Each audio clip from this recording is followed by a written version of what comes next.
किया जाए, काका खिलाफ खेल के जाते हैं। खेला एक एक सिटी में आपको 4 बार सिखाते हैं, सीखना चाहिए ना।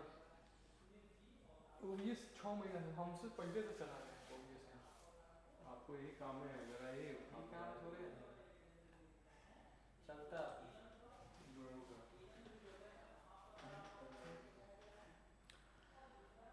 Good evening to all of you and welcome back to the session of current affair. In this session I am going to discuss some important article of the Hindu newspaper that are very relevant to our upcoming UPSC CSC prelims examinations and other PCS examinations. So without wasting our time, coming to the session, in this session there are 5 articles we have to discuss. First is related to GS paper 2, that is India US 10-year defense framework. Second is also related to GS paper 2, international relation, that is Sikh pilgrims to Pakistan, journey resumes after initial cancellation. And third is related to GS paper 3, science and technology, that is Indian Railways Aabhar online store initiative. And fourth is foreign portfolio investment, that is related to GS paper 3, Indian economy. And last one is ASHA worker to end strike in front of Kerala Secretariat, that belongs to GS paper 2, social justice. So one by one I am going to discuss these articles. So first article is related to India US sign pact to boost defense ties, है ना। तो अभी क्या है, अभी ASEAN defence ministers का meeting चल रहा था कुआलालंपुर में, हम लोग को पता है आसियान का मीटिंग चल रहा है। तो वहाँ पे दोनों कंट्री के बीच में एक डिफेंस टाई साइन किया गया है नेक्स्ट 10 ईयर के लिए। उसके बारे में हम लोग जानने की कोशिश करते हैं। तो क्या है, India and the United States have unveiled a new 10-year defence framework making a significant step in their strategic cooperation. क्या है, the initiative aim to advance peace security and stability in the Indian Indo Pacific region. The framework for the US India major defence partnership was signed by दो हम लोगों के बीच में signature हुआ है, that is Rajnath Singh defence minister of India and Pete Hegseth US secretary of war. The signing took place on the sideline of, जैसा कि हम लोग अभी डिस्कस किए कि 12th ASEAN defence ministers meeting चल रहा था, प्लस है ना 12th ASEAN defence ministers meeting plus, that is called ADMM plus, जो कि चल रहा था कुआलालंपुर मलेशिया में, वहाँ पे साइन किया गया है।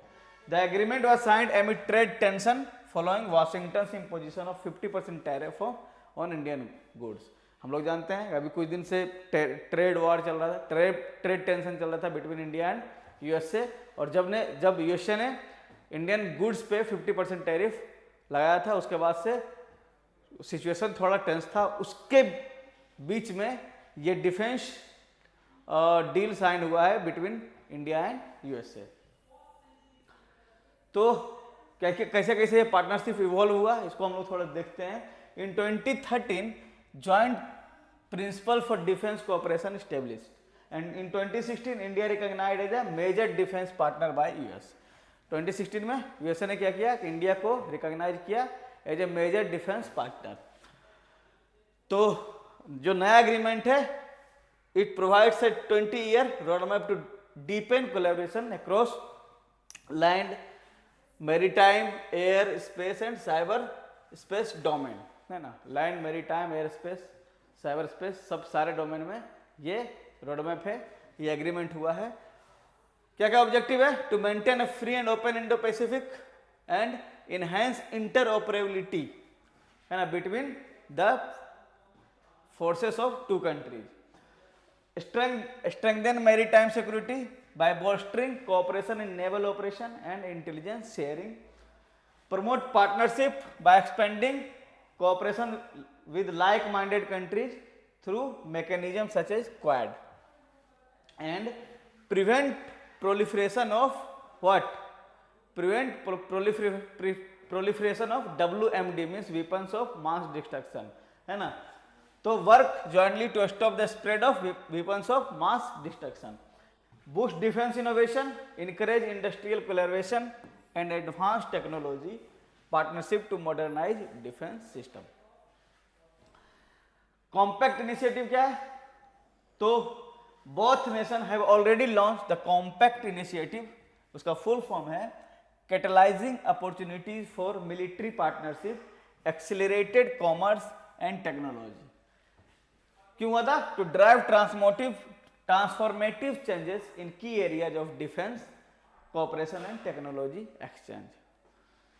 आउटकम क्या है? एक्सपेक्टेड आउटकम क्या है जो अभी डील साइन हुआ है? The new 10-year framework is expected to provide unified policy direction, है ना, to guide defence cooperation and transform and expand bilateral defence relation and reinforce both nation role as stabilising power in the Indo-Pacific region.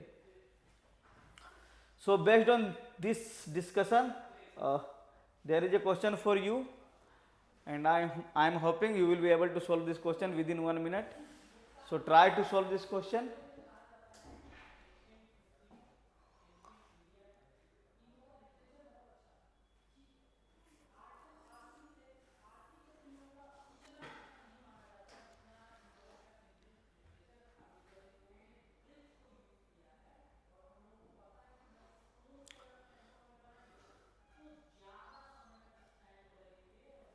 So I am going to solve this question. Consider the following statement regarding the India USA 10-year defense framework. क्या है? First is it was signed on the sideline of 12th ASEAN Defense Minister Meeting Plus. ये सही है. Second is the framework aims to deepen defense cooperation across land, maritime, airspace and cyberspace domain. ये भी सही है. And third is the compact initiative under the framework stand for catalyst opportunity for military partnership, accelerated commerce and technology. So it means D 1, 2 and 3 is correct. Next article is related to Sikh pilgrimage get visa to travel to Pakistan as center revokes ban. Actually क्या था? After operation Sindoor government of India ban किया था, है ना, करतारपुर साहब corridor में travel करने के लिए, means across the country visit में बैन लगा हुआ था, गवर्नमेंट ऑफ इंडिया बैन की हुई थी। अभी क्या है?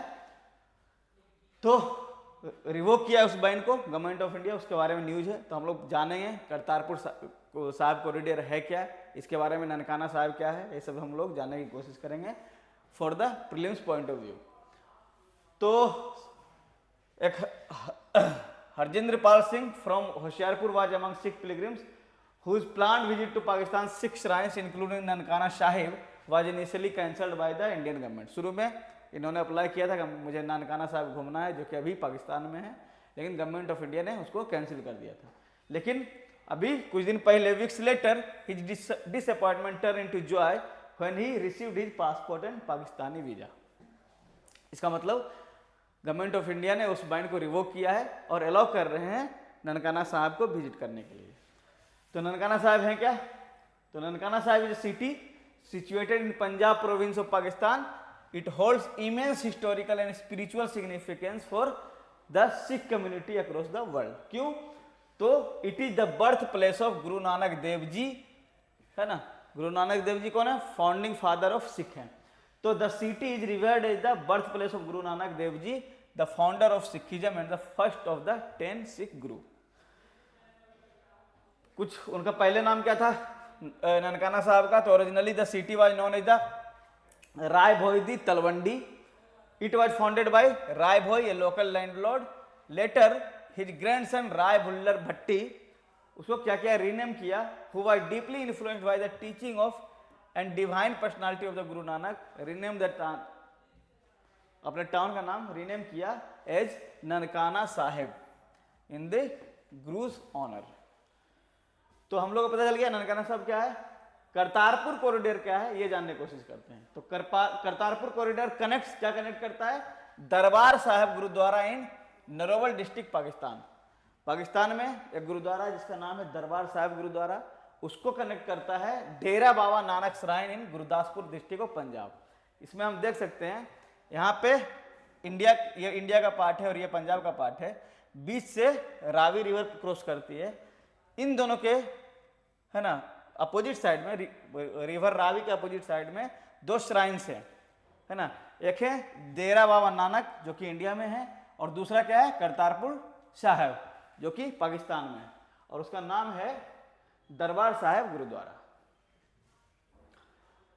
तो ये करतारपुर कॉरिडोर, ये कॉरिडोर जो है यहां से लेकर इंडिया तक, ये जो कॉरिडोर दिख रहा है, ये कॉरिडोर क्या कर रहा है, कनेक्ट कर रहा है between Dera Baba Nanak to the gurdwara of Pakistan, है ना। तो ये इंटरकनेक्टिविटी का काम करता है। तो it facilitate visa free movement of Indian Sikh pilgrims to visit the holy site in Pakistan. Pilgrims require only a permit not a visa to cross the border. सिर्फ परमिट है ना, दोनों गवर्नमेंट की तरफ से परमिट चाहिए और वो विजिट कर सकते हैं इन श्राइन्स को। The corridor was inaugurated on 12 नवंबर 2019। 2019 में ये कॉरिडोर का डेवलपमेंट किया गया था, इनॉग्रेट किया गया था to commemorate the 558th birthday of Guru Nanak Dev ji. Significance क्या है, तो Kartarpur Sahib Gurdwara is one of the most sacred site in Sikhism. क्यों? Because it is located about 4 kilometre from the India Pakistan border. ये जो इंडिया पाकिस्तान का बॉर्डर है उससे मात्र 4 किलोमीटर की डिस्टेंस पे है। Because Gurudev Nanak spent the last 18 years of his life at the Kartarpur.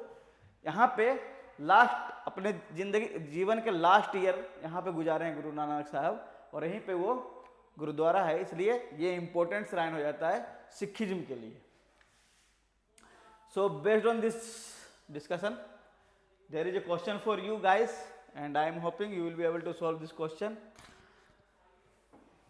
Try to solve. I am waiting for your answer.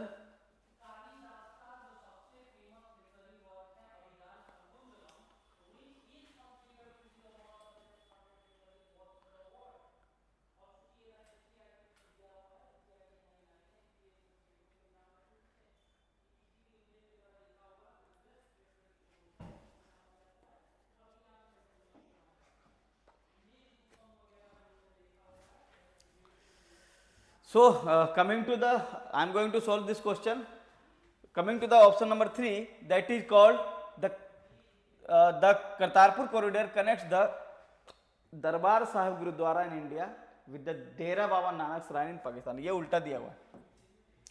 दरबार साहब गुरुद्वारा इन पाकिस्तान, ये पाकिस्तान में है, नॉट इन इंडिया, और ये इंडिया में है, not in Pakistan. So if 3 becomes wrong, it means A is the correct answer. Okay. So after solving this question, we are coming to the next article, that is Indian Railway to patronize Aabhar online store in a bid to encourage local artisan.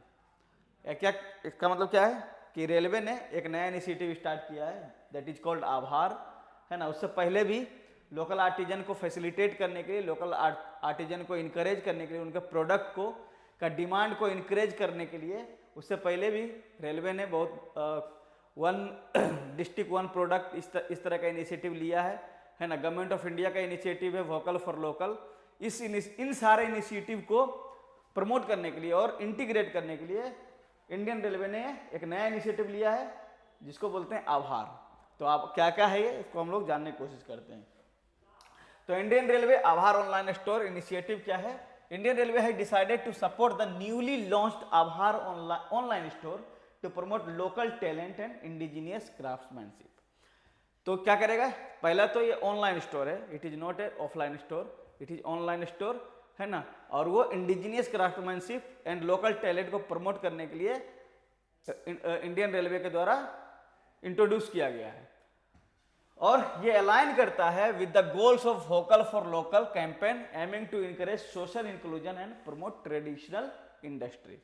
हम लोग को पता है government of India का campaign है vocal for local, means indigenous product को promote करना है।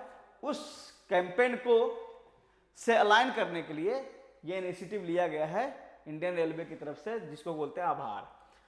The main goal is to create market access and additional income opportunity for local artisans, tribal communities and handloom viewers.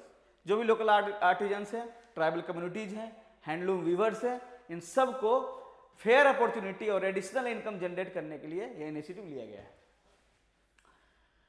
तो Aabhar is online store is hosted on the government e marketplace, GeM पे है, platform पे मिलेगा इसको, and it is design to showcase and sell exquisite gift item produce under one district one product and geographical indication product framework. इसका मतलब क्या है कि ये इनिशिएटिव आभार ऑनलाइन स्टोर जो है वो सारे प्रोडक्ट को सेल करेगी जो किसके अंडर आ रहा है, वन डिस्ट्रिक्ट वन प्रोडक्ट के अंडर, और ज्योग्राफिकल इंडिकेशन जो उस प्रोडक्ट को जिसको जीआई टैग मिला हुआ है वो सारे प्रोडक्ट यहाँ पे मिलेंगे।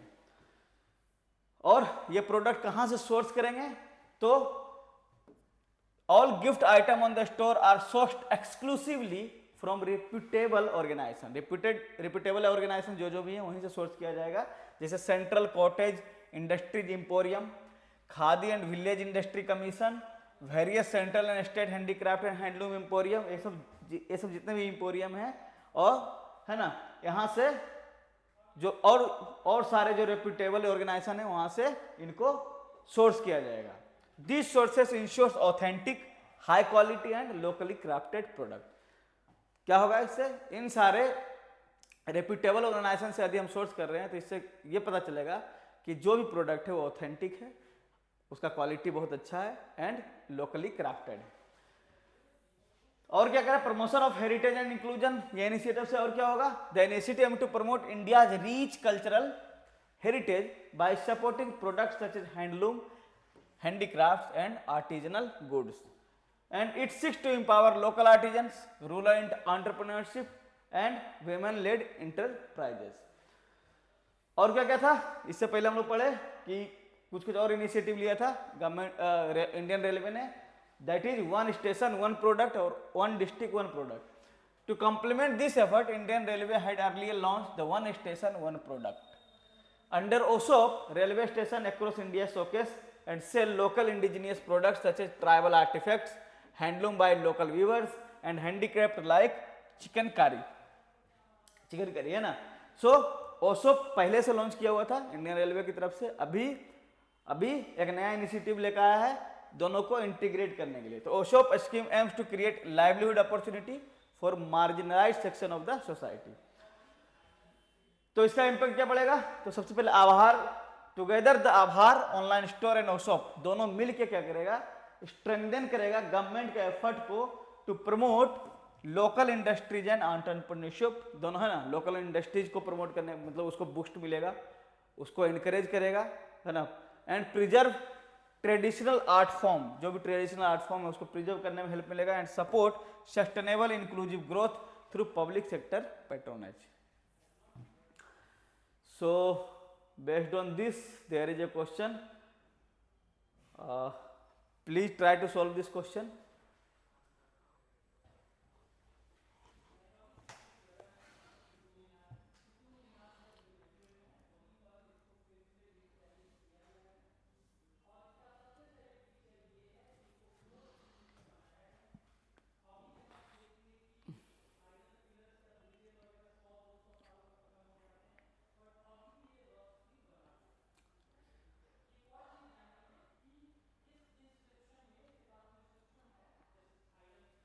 So coming I am going to solve this question now। सबसे पहले हम लोग ऑप्शन नंबर 2 को देखते हैं, उसमें क्या है, the store source product exclusively from private handicraft exporters. ऐसा नहीं है, ये रॉन्ग है। हम लोग देखें कि कुछ जो एक्सक्लूसिवली वहीं से खरीदा जाएगा जो गवर्नमेंट की एजेंसी है ना, जहाँ से ये पता चले कि क्वालिटी उसका बेटर है, तो ऑप्शन 2 बिकम्स रॉन्ग। तो ऑप्शन 2 यदि गलत है इसका मतलब C and D becomes wrong. तो 4 पे आते हैं, it aligned with the vocal for local campaign to support local artisan, ये सही है। If 4 is correct it means B is the correct answer. Next article is related to FPI. क्या बोल रहा है, after 3 months outflows FPI net buy 40,610 crore equities, है ना। तो इससे हम अपने को मतलब नहीं है कि कितना इक्विटी खरीदा या कितना छोड़ा है, इससे अपने को मतलब नहीं, हमें जानना है एफपीआई है क्या।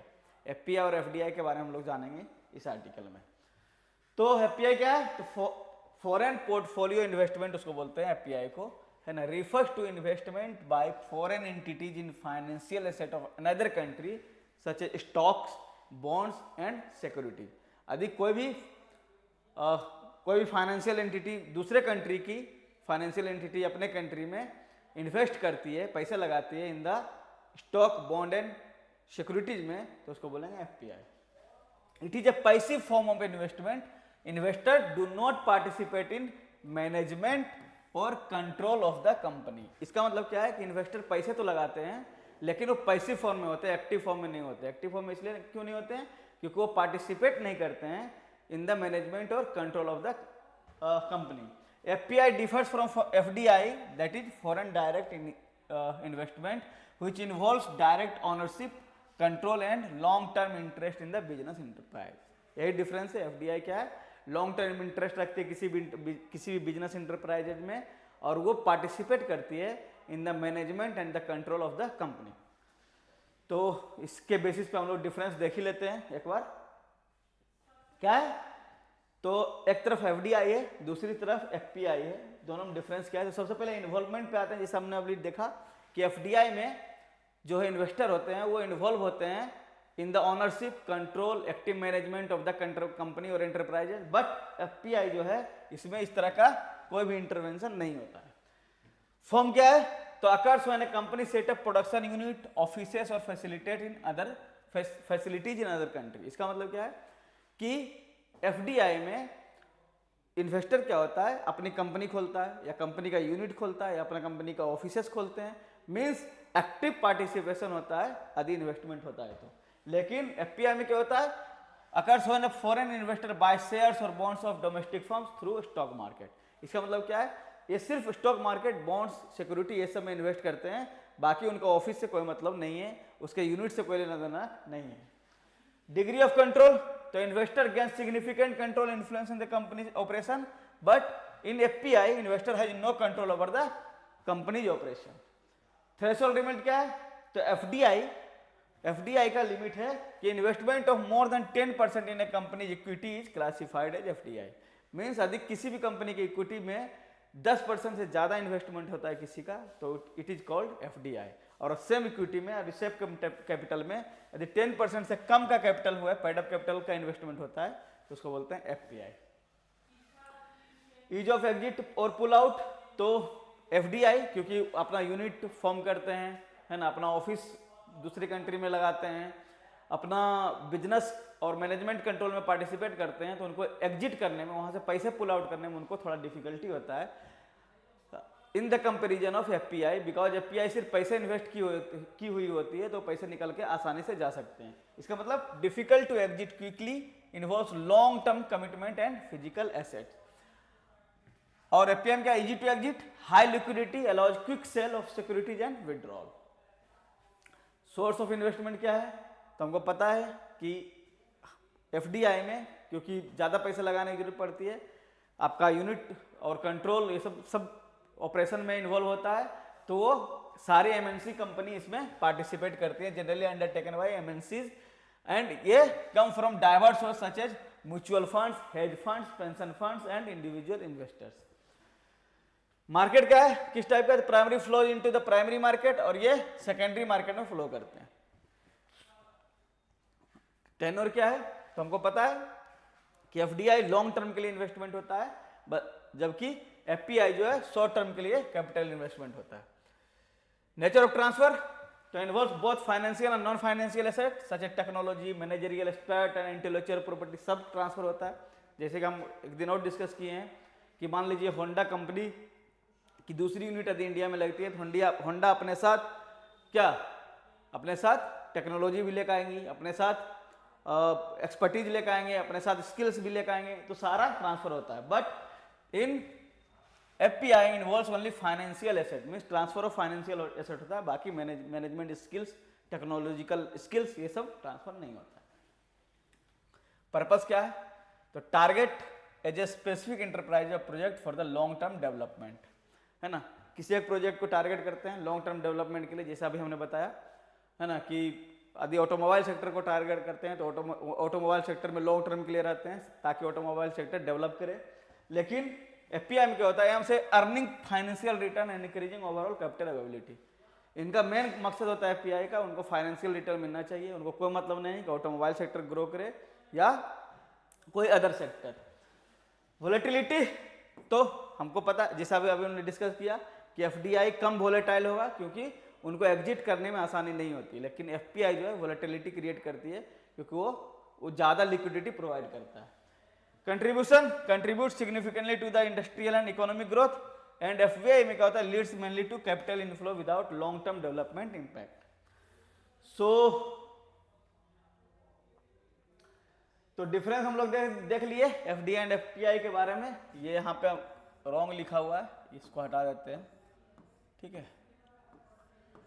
तो लेकिन एफपीआई के बारे में बात कर रहे हैं हम लोग, तो उसका सिग्निफिकेंस क्या है, तो significance of foreign portfolio investment FPI से उसका सिग्निफिकेंस क्या है। तो सबसे पहले हम लोग देखें, बार बार कैपिटल इनफ्लो का बात कर रहा है, तो बहुत सारा कैपिटल फॉरेन से किसी भी कंट्री में इन्वेस्ट करने के लिए आती है, तो कैपिटल फॉरेन कैपिटल इंडिया में क्या होता है, इंट्रोड्यूस होता है, तो bring substantial foreign capital into country's financial market, और ये इनहेंस करता है liquidity and promote the development of the capital market. Next is improved market efficiency lead to better corporate governance and transparency, companies adopt international best practice to attract and retain foreign investment. क्योंकि company को foreign investment चाहिए, उनको fund चाहिए, capital चाहिए, तो attract करने के लिए वहाँ पे कंपनी क्या करती है, अपने अंदर ट्रांसपेरेंसी मेंटेन करने की कोशिश करती है, इंटरनेशनल बेस्ट प्रैक्टिसेस को मैनेज करने की कोशिश करती है, सो that they can attract the foreign investment. और क्या होता है, इकोनॉमिक ग्रोथ होता है, तो provides fund for investment in various sector of the economy, और जब फंड आएगा हमारे पास, कैपिटल का अवेलेबिलिटी हो जाएगा, तो क्या होगा, इकोनॉमिक डेवलपमेंट होगा किसी भी कंट्री को, क्योंकि हम उसको इन्वेस्ट कर सकते हैं in the other sector. Boost foreign exchange reserve, add to the foreign exchange reserve for the host country, strengthen the nation ability to manage external shocks and maintain financial stability. Risk diversification of for investors, to allow investor to diversify portfolio globally, helps in spreading risk across different countries and asset classes. और क्या है, access to the global market, हाँ है ना, इससे क्या होगा, global market में एक्सेस बढ़ जाता है, आप कहीं से भी फंड आपके यहाँ आ सकता है, कहीं से भी कैपिटल इन्वेस्ट हो सकता है, तो enables investor to tap into emerging market opportunity, provides potential for higher return. लेकिन इसके साथ साथ क्या है, इशूज भी है यदि, और चैलेंजेस भी हैं। यदि एफपीआई कुछ फैसिलिटेट कर रही है, उसका सिग्निफिकेंस है, तो उसके साथ चैलेंजेस भी लेकर आती है। सबसे पहले हमने देखा कि हाई वॉलेटिलिटी है, यदि इन्वेस्टर्स को यह पता लगता है कि कंट्री इज इन ट्रबल और countries economy is in trouble, वो क्या करते हैं, तुरंत में अपना पैसा निकाल के यहाँ से निकल जाते हैं। उसका कारण क्या होता है कि कंट्री में वॉलेटिलिटी बढ़ जाता है। तो FPI is highly liquid and can be withdrawn quickly, sudden outflows can cause stock market crisis और फाइनेंशियल इनस्टेबिलिटी। स्पेकुलेटिव नेचर क्या है, तो जो भी इन्वेस्टर हैं वो स्पेकुलेट करते हैं कि किसी भी कंट्री के इकोनॉमी में पैसा लगाने से उनको कितना बेनिफिट होगा, कितना प्रॉफिट होगा। ये स्पेकुलेटिव नेचर होने के कारण क्या होता है कि मनी का ट्रांसफर होता रहता है। So often driven by short term profit motives rather than long term value creation may result in asset bubbles followed by sharp corrections. Exchange rate fluctuation, और क्या होगा कि लार्ज फ्लो, इनफ्लो और outflow यदि money का होगा, that influence the domestic currency values. Volatile exchange rate can affect export competitiveness and economic stability. और क्या है, regulatory challenge, require a robust legal and regulatory framework to monitor and manage the fund essential to prevent market manipulation. तो थोड़ा सा देखते हैं foreign institutional investor, FP क्या है, एफआईआई का पार्ट है एफपीआई। फॉरेन पोर्टफोलियो इन्वेस्टर क्या है, ये फॉरेन इंस्टीट्यूशनल इन्वेस्टर का पार्ट है। तो ये एफआईआई क्या है, तो foreign institutional investor refer to the institution और group that bring FPI into country by investing in the secondary market. तो वो सारे लोग, वो सारे इन्वेस्टर है ना। जो एफपीआई इंडिया में ला रहे हैं तो किसी कंट्री में ला रहे हैं उसको बोलते हैं फॉरेन इंस्टीट्यूशनल इन्वेस्टर, ठीक है। जैसे hedge fund, insurance companies, pension funds, mutual funds etcetera and etcetera. In India all FII are required to register with the Security and Exchange Board of India, that is SEBI. FII plays a vital role in increasing liquidity, market depth and integration with global financial system. So FPI, FII ये सब पढ़ लिए हम लोग, FDI के बारे में भी जान लिए हैं. Now it's your turn to solve this question.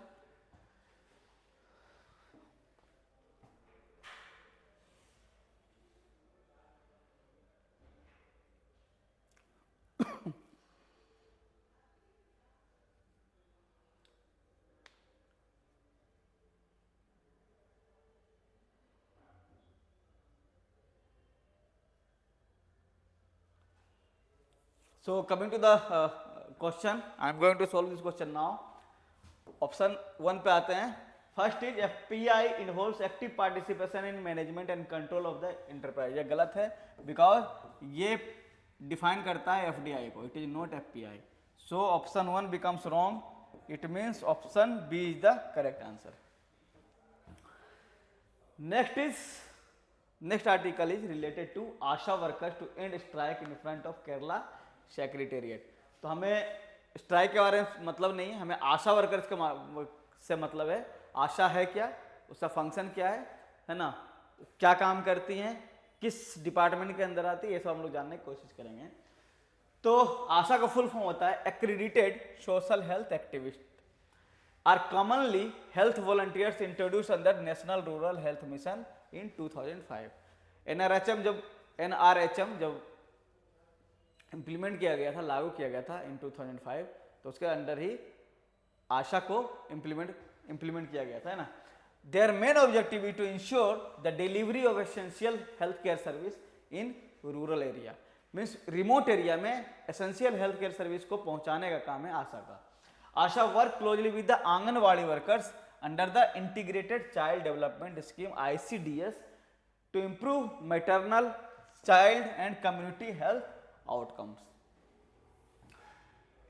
तो इंस्टीट्यूशनल फ्रेमवर्क हम देख लिए हैं. ये पहले इंट्रोड्यूस किया गया था NRHM इन 2005, बाद में इसको कंबाइन किया गया नेशनल अर्बन हेल्थ मिशन के साथ. तो इन 2013 NRHM was merged with the national urban health mission forming the national health mission. Means NRHM और NUHM को जब मर्ज किया गया तो नेशनल हेल्थ मिशन बना. अब सारे आशा जो है NHM के अंदर काम करती हैं. ASHA now function under the umbrella of NHM. तो कौन कौन एलिजिबल है आशा के लिए? तो must be A local women resident of the village और कम्युनिटी. उनका एज होना चाहिए 25 टू 45 ईयर्स और प्रिफरेबली मैरिड होना चाहिए, विडोड और डाइवोर्स होना चाहिए. एजुकेशनल क्वालिफिकेशन मिनिमम 10th पास होना चाहिए मिनिमम. वॉलंटियर स्टेटस क्या है? तो under NHM ASHAs are treated as a volunteer not as a formal government employ. Actually ASHA को एज ए वॉलंटियर ट्रीट करती है गवर्नमेंट, वो फॉर्मल गवर्नमेंट एम्प्लॉय नहीं है. Hence they receive task based incentive rather than fixed salary. उनको fix salary नहीं मिलता है, उनको टास्क बेस्ड इंसेंटिव मिलता है. जितना वो काम करेगी उस बेसिस पे उनको इंसेंटिव दिया जाएगा. तो कितना कवर करते हैं? द नॉर्म इज 1 आशा पर 1000 पॉपुलेशन. ऐसा नॉर्म है कि हर 1000 पॉपुलेशन पे एक आशा वर्कर होनी चाहिए. और as of 2022-23 India had around 9.2 lakh ASHAs in rural areas and about 80,000 in urban area. It means लगभग 10 lakh ASHA worker is there in India. तो रिस्पॉन्सिबिलिटी क्या है? सबसे पहले हम लोग देखें कि maternal and child health care को फैसिलिटेट करती है. तो वो फैसिलिटेट करती है एंटीनेटल एंड पोस्टनेटल चेकअप्स में, है ना. तो facilitate antenatal and postnatal checkups and mother को एडुकेट करती है on breast feeding, infant nutrition and family planning. Immunization and disease control, उसके लिए क्या करती है? तो जो भी इम्यूनाइजेशन प्रोग्राम गवर्नमेंट लेके आती है ना, assist in child immunization program and support treatment and awareness for tuberculosis, malaria and other communicable disease.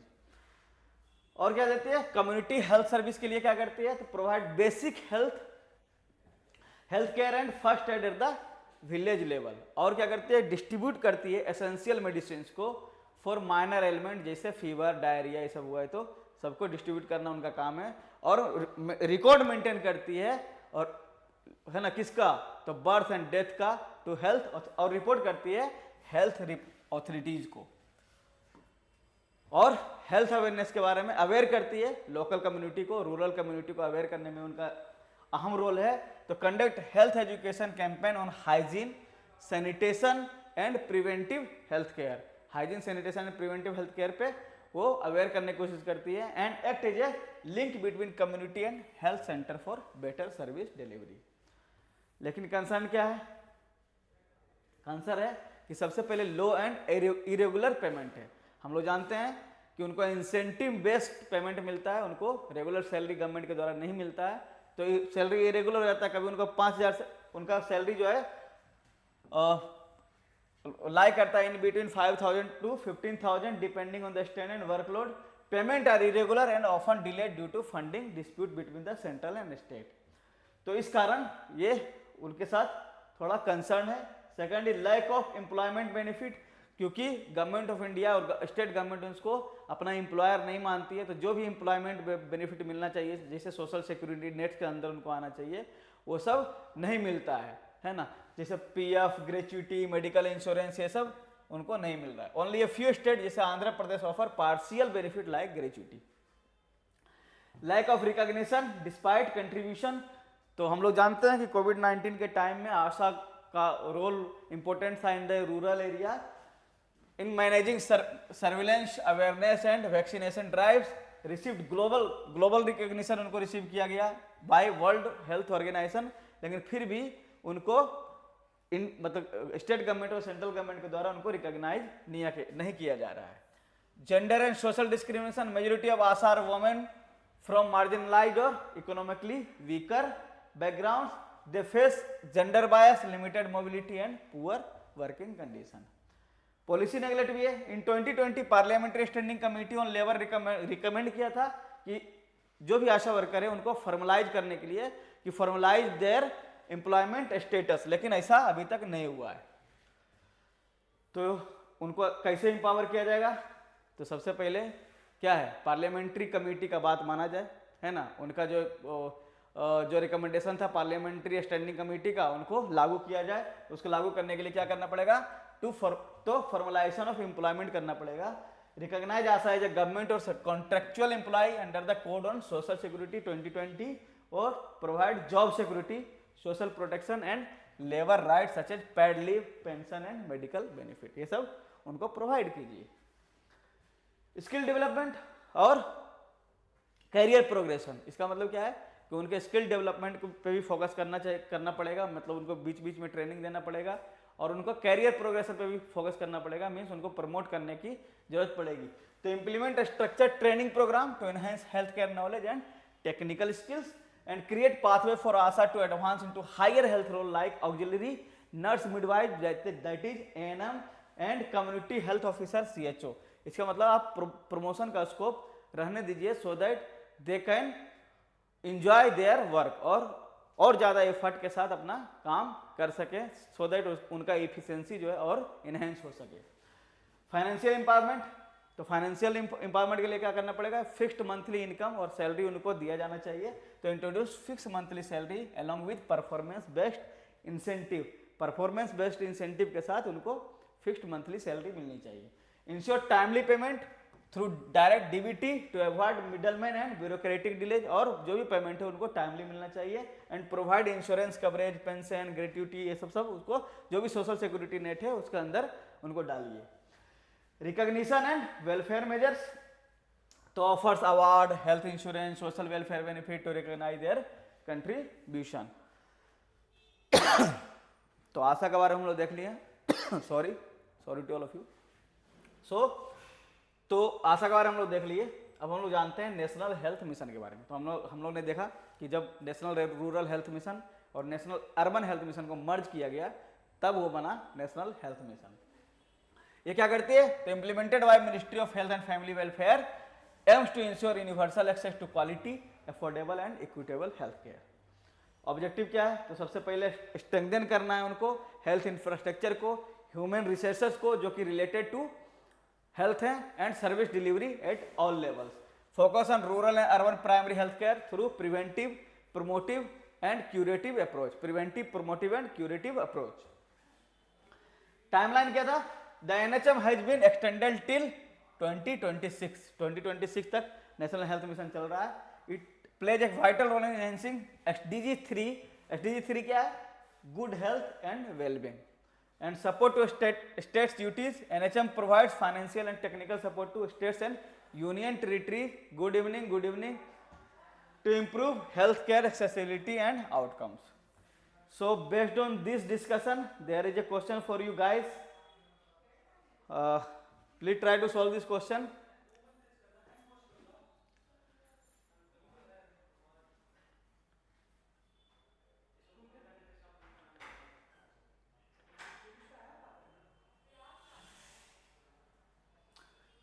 So I am going to solve this question now. They are treated as सीधा second option पे आते हैं. They are treated as regular government employee under the national health mission. ये गलत है. अभी हम लोग देखें कि इनको रेगुलर गवर्नमेंट एम्प्लॉय के टर्म में ट्रीट नहीं किया जाता है, तो option 2 becomes wrong. So 1 and 1 3 is now. तो 3 पे आते हैं. The world health organization recognized ASHA worker with the global health leader award in 2022 for their role during the कोविड-19 पेंडेमिक. ये सही है. Option 3 becomes right. It means B is the correct answer. So based on this it's all for today.